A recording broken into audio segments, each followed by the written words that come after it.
Bom dia, amados irmãos e irmãs, glória a Deus, aleluia. Senhor, obrigado por mais um dia, obrigado por mim respirar, por mim estar vivo, pelo dom da vida. Quando muitos desejaram acordar, o Senhor me concedeu mais uma vez esse privilégio de estar de pé e seguir em direção aos meus sonhos. Glória a Deus, aleluia. O Senhor vai na minha frente, seja o meu escudo, a minha proteção, o meu socorro bem presente na hora da minha angústia. Senhor, quebra todas essas barreiras, armadilha. Vem comigo chegar no lugar do meu propósito. Nada vem abalar a minha fé, a minha obediência, a minha vontade de servir o Senhor de corpo, alma e coração. Estar na presença do Senhor todos os dias da minha vida. Amados irmãos, eu sou obreiro Antônio Carlos, de Governador Valadares, Minas Gerais. Hoje é quinta-feira, dia 23 de maio de 2024. Glória a Deus, aleluia. Eu estou em uma das praças de Governador Valadares, Minas Gerais, praticando o meu ide e vinde da palavra do Senhor e ganhando alma para o reino do Senhor, porque a vinda do Senhor está próxima, a vinda do Senhor é eminente, já está batendo em nossas portas, muitos não estão percebendo. Glória a Deus, aleluia. Abriremos nossas Bíblias em Eclesiastes 12, no grandioso, fortalecido versículo de número 13. Assim diz a fortificada e grandiosa e invencível palavra do Senhor: de tudo que se tem ouvido, o fim é temer a Deus e guardar os seus mandamentos, porque esse dever é de todos os homens que estão aqui na terra. Amados irmãos, quando Salomão escreveu este provérbio, Salomão já estava bem debilitado. Salomão já estava praticamente no fim da sua vida e no fim do seu reinado, quando ele escreveu Eclesiastes e Cantares. Nessa época o seu reino já estava partido, o Senhor já teria entregado a Jeroboão 12 tribos e deixou 2 com Salomão pela sua desobediência. O próprio Salomão percebe que ele escorregou, que ele saiu dos trilhos com o Senhor, que ele saiu da presença do Deus vivo de Israel. Amados irmãos, Salomão experimentou muita riqueza, mas não foi realizado a vida dele. Salomão experimentou muitas mulheres, 950 mulheres, mas não foi realizado a sua vida, não foi realizada. Salomão experimentou também muito poder, muita fama, mas não foi realizado a sua vida. Salomão experimentou a sabedoria de mais de 1000 homens, mas também Salomão não foi realizado, não teve realizações em sua vida. Eu estou dizendo por isso porque depois que ele abandonou a presença de Deus, as realizações na vida do Salomão se afastou dele. Por que afastou dele? Quando Salomão obedecia a Deus, que a presença de Deus estava na vida dele, o próprio Salomão, no versículo de número 13 de Eclesiastes 12, o próprio Salomão disse: o fim de todos nós, de todo homem, é guardar os mandamentos de Deus e permanecer na presença. Teve um momento da vida de Salomão que Salomão deixou a vaidade tomar conta da sua vida. Teve um momento na vida de Salomão que Salomão se entregou às mulheres estranhas, se entregou a coisas e deveres que ele não era para ter feito na vida dele. Foi a catrate, foi a queda, foi a derrubada, foi a rasteira que Salomão tomou porque ele mesmo procurou sua queda. Olha o que Salomão fez. Salomão, para evitar uma guerra, com preguiça de lutar uma guerra, para estar no seu palácio, florido, paparicado no meio de muitas mulheres, olha o que ele fez. Salomão evitava lutar uma guerra. Salomão evitava lutar uma guerra, para evitar de lutar uma guerra, porque o Salomão não tinha aquela vontade mais de lutar uma guerra, porque quando ele fazia uma aliança com outros deuses, acontecia o seguinte: a aliança dele com outros deuses. Por que a aliança dele com outros deuses? Ele fazia aliança com mulheres estranhas, com tribo estranha, com pessoas idólatras, com pessoas que não serviam o mesmo Deus que ele servia, o Deus de Israel. Ele fazia aquela aliança, casava com aquelas mulheres, para ter aquelas mulheres, para começar a dividir o reino de Deus com idolatria, para começar a dividir o reino de Deus com aquelas pessoas que não confiavam no mesmo Deus, que não serviam o mesmo Deus, que não estava na mesma forma de serventuar a vontade de Deus na sua vida, do Deus vivo de Israel. Salomão começou a aceitar no seu reinado aquelas mulheres amoreias, sodomita, egípcia, aquelas mulheres que jogavam libações e montavam altar de sacrifício para um Deus pagão, para um Deus que nada tinha de poder, para um Deus que nada tinha com Salomão, pela presença do Deus vivo de Israel.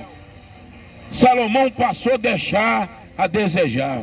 Salomão vinha mulheres de fora admirar Salomão, devido à sua sabedoria. Porque Salomão no início, ele foi um homem sábio. Salomão no início, ele não pediu a Deus mulheres bonitas, riqueza, dinheiro, inimigo na mão. Não, pediu a Deus sabedoria para governar. E o Senhor deu ele. O Senhor deu a Salomão sabedoria para governar. No início Salomão andava nos trilhos, andava na retidão, andava na presença de Deus, servia aquele Deus vivo de Israel.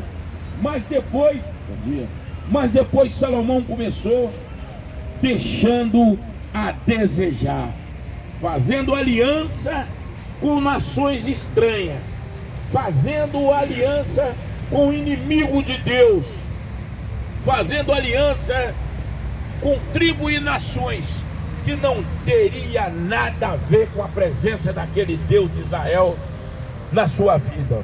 A maior queda de Salomão, nós sabemos que foi aquela egípcia. E depois Salomão teve uma esposa etiópia, uma esposa que trouxe a devasta, a derrota, a queda, a destruição na vida de Salomão.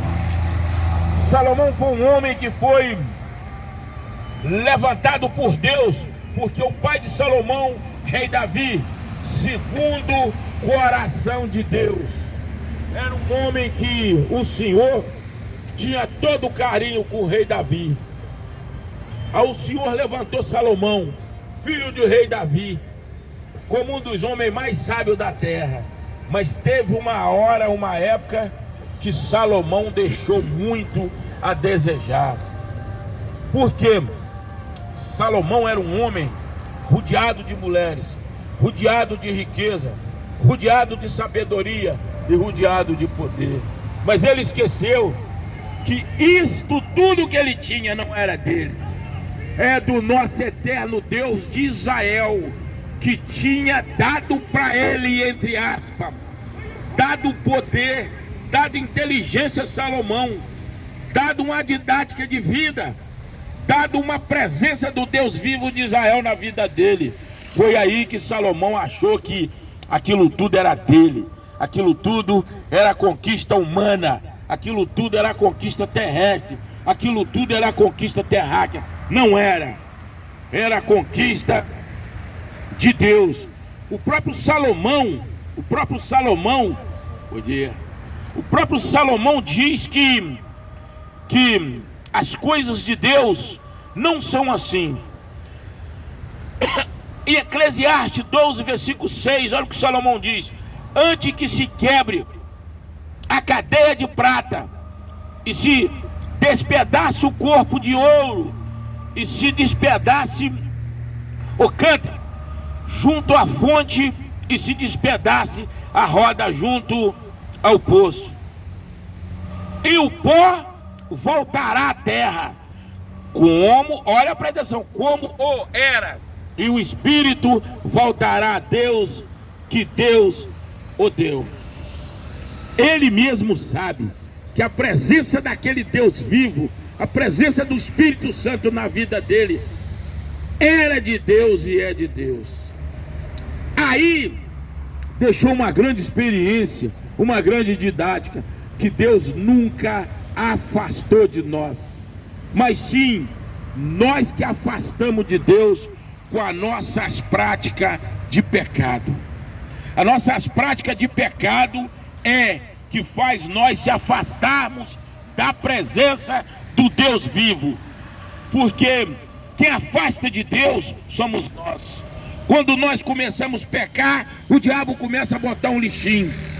Quando nós pecamos novamente, o diabo coloca mais um lixinho. Vai dando dificuldade para a gente perceber, porque nós começamos a se atolar no pecado, igual Salomão começou a se atolar. Aí daqui a pouco o diabo bota um lixinho, a gente vai e descobre: opa, não é esse caminho não, eu estou desobedecendo a Deus, a minha queda, a minha catástrofe, ela vai vir. Porque a palavra de Deus diz: é melhor obedecer do que orar. Ô meu querido, Deus te abençoa. Falou, é melhor obedecer do que sacrificar. É melhor estar obedecendo e ter na presença do Deus vivo de Israel, frente a frente, cara a cara contigo, do que estar desobedecendo, já caído, em altar de igreja, em púlpito de igreja pregando, está orando para os outros, está aí gritando o nome de Deus em vão. Porque quando a gente não obedece, sabe o que acontece? Nós saímos da presença de Deus. Quando nós saímos da presença de Deus, a queda é certeira. A queda é certeira. Sabe por quê? Quando nós se afastamos da presença de Deus, o que acontece? Vou dizer agora o que acontece quando nós saímos da presença de Deus. O homem nasceu aonde? O homem nasceu de Deus. Quando ele sai da presença de Deus, o que acontece? É como uma folha seca que vai onde o vento leva. Vão roubar, o cara vai. Vão usar droga, o cara vai. Vão beber, o cara vai. Vão prostituir, o cara vai.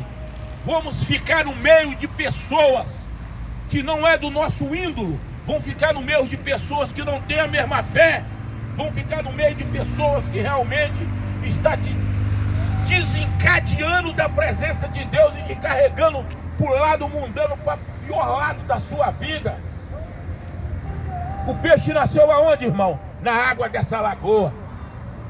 Tira o peixe da lagoa, o que acontece? Ele morre. É quando o ser humano, o homem, sai da presença de Deus, como Salomão saiu, jogando libações e oferenda para Deus pagões e altar de Deus de idolatria, altar de Deus de feitiçaria. Amados irmãos, a planta nasceu onde? Na terra.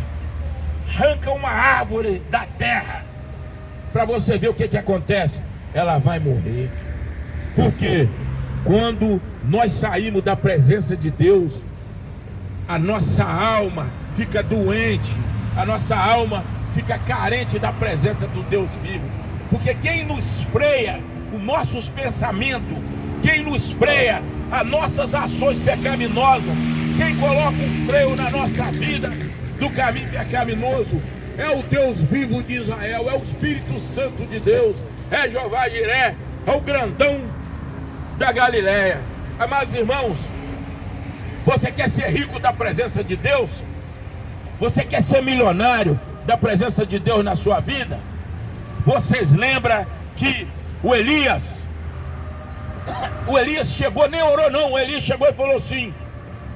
Elias era um homem que tinha tanto convívio com Deus, tanto amigo de Deus, ele era tão próximo de Deus que ele falou assim: segundo a minha palavra, não cairá nem chuva nem orvalho na terra. Nem chuva e nem orvalho na terra. Mas presta bem atenção. Você quer ser rico da presença de Deus na sua vida? Muda a sua vida. Muda com quem você conversa, muda com quem você anda, muda onde você fica.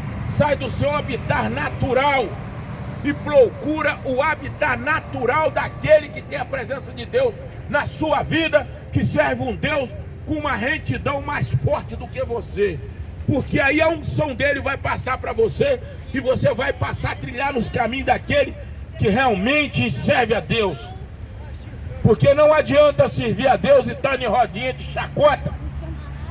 Não adianta servir a Deus, mas estar com prática pecaminosa, com os maus pensamentos que te desliga da presença do Espírito Santo da sua vida. Não adianta estar gritando, pulando, saltitando, louvando, cantando em altar de igreja, pregando, mas se você não mudou seu habitat lá de trás, seu habitat pecaminoso ainda existe dentro de você.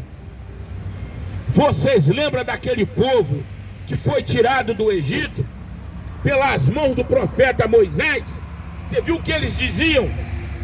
Tinha água no deserto, tinha comida no deserto, tinha liberdade no deserto. O que eles disseram? É melhor estar lá no Egito, comendo batata, chuchu, e cenoura e melancia, e sendo escravo do faraó, do que estar nesse deserto. Olha, vocês perceberam? A liberdade chegou para eles, a presença de um Deus vivo estava com ele, a presença do Deus vivo estava com eles, Deus estava com eles, e ele estava procurando o diabo, lá atrás no Egito.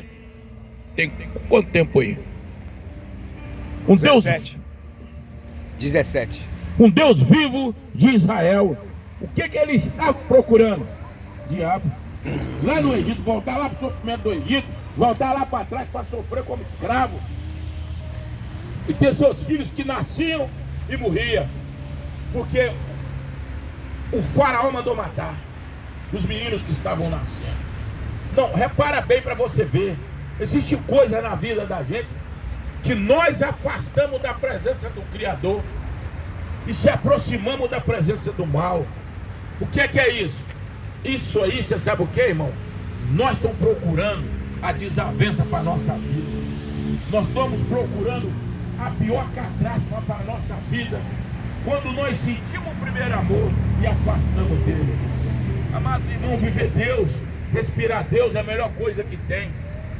O próprio Salomão disse, quando ele andava na presença de Deus, quando ele obedecia a Deus, quando ele servia um Deus vivo de verdade, quando ele obedecia, o que acontecia? As coisas dele andavam reta. O dia que Salomão começou a afastar da presença do Deus vivo de Israel e se aproximar das coisas que não prestam, se aproximar das coisas más, a vida dele caiu num buraco. Perdeu o trono, perdeu as 10 tribos de Israel. Deus entregou ao servo dele, Jeroboão, e ele ficou com 2 províncias. Morreu cego, sentado, sozinho, porque ele afastou da presença de Deus. Ele aceitou idolatria, aceitou libações, aceitou muita coisa na presença do Deus vivo de Israel, aquilo que contaminava e contaminou o seu reinado. Salomão aceitou na sua vida. Amados irmãos, a única coisa que resta para o ser humano nessa terra, que não é vaidade, é amar o Senhor seu Deus acima de todas as coisas e temer o mandamento e guardar as leis do juízo, porque tudo em cima dessa terra é vaidade. Mulher bonita em cima dessa terra é vaidade, riquezas e mais riquezas em cima dessa terra é vaidade.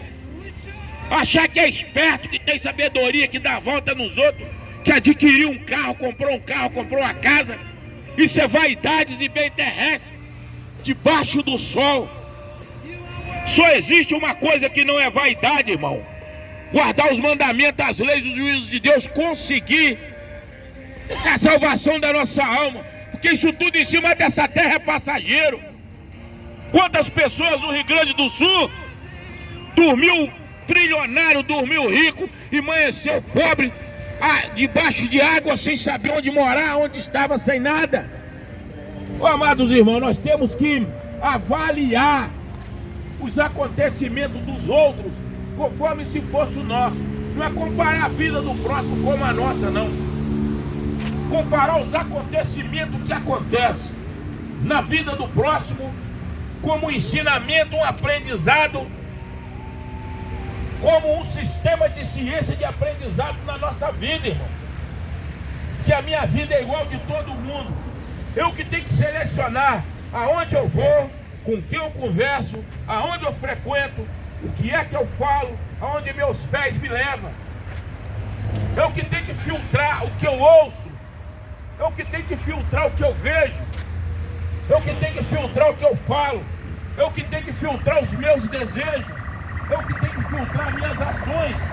Eu que tenho que saber o que eu estou fazendo da minha vida. Antes de tomar qualquer atitude drástica, eu tenho que pensar que eu sou um servo de Deus do Altíssimo, um Deus vivo de Israel.